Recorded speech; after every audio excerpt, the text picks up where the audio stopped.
বিসমিল্লাহির রহমানির রহিম। দেশ বিদেশ থেকে যে যেখান থেকে ভাইয়ারা আপুরা আমার ভিডিওটি দেখছেন সবাইকে আসসালামু আলাইকুম। আজকে আরেকটা নতুন রেসিপি, ডাল দিয়ে পাট শাক রান্না। কেউ কখনো খেয়েছেন কিনা এটা কমেন্ট করে জানাবেন।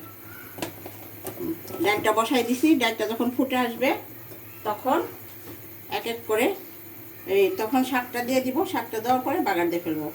দেখুন মশলা দিয়ে দিচ্ছি একে একে। হলুদ দিয়ে দিলাম, একটু শুকনো মরিচের গুঁড়া দিয়ে দিব, একটু শুকনো মরিচের গুঁড়া দিয়ে দিলাম। বেশি দিব না, কারণ কাঁচামরিচ দিব, শাক তো এই জন্য কম দিব।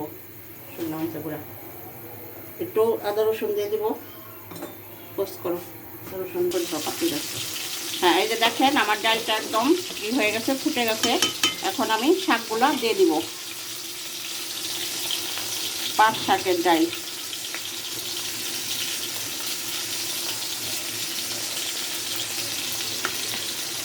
শাকগুলো দিয়ে দিলাম।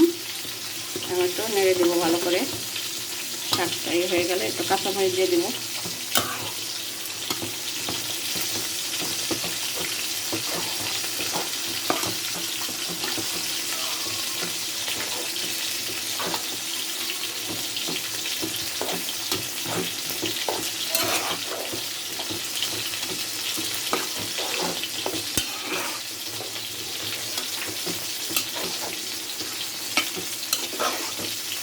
ডালটা একটু কাঁচামরিচ দিয়ে দেবো এখন।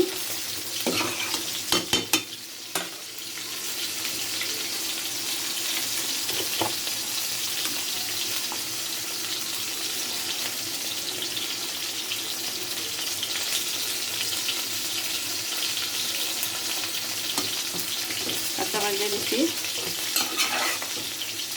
এখন শাকটা সিদ্ধ হয়ে গেলে পরে বাগার দিয়ে ফেলবো রসুন দিয়ে আর শুকনো মরিচ দিয়ে। আমার শাকটা হয়ে গেছে, এখন আমি শাকটাকে বাগার দিয়ে ফেলবো।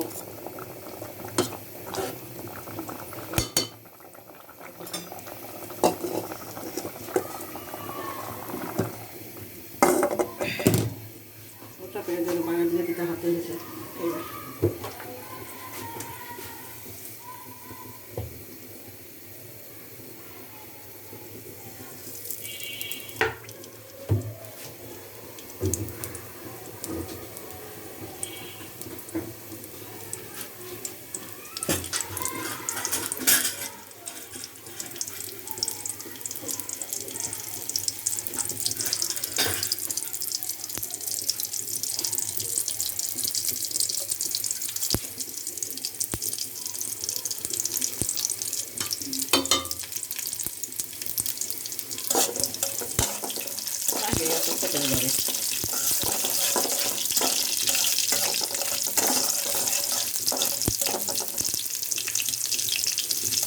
পাট শাক দিয়ে ডাল আমাদের খুব পছন্দ।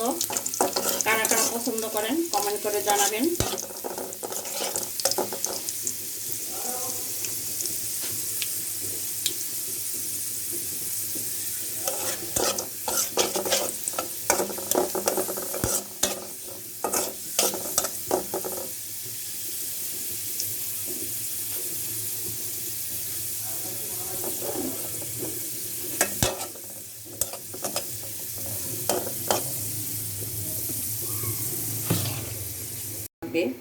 এটা অনেক টেস্টি একটা শাক, খেতে খুবই ভালো লাগে। খেয়ে আমাকে কমেন্ট করে জানাবেন। যেখান থেকে দেখছেন আমাকে লাইক কমেন্ট শেয়ার করে দিবেন, আমাকে সাপোর্ট করবেন, আমার পাশে থাকবেন। ভাইয়ারা আসসালামু আলাইকুম, আল্লাহ হাফেজ।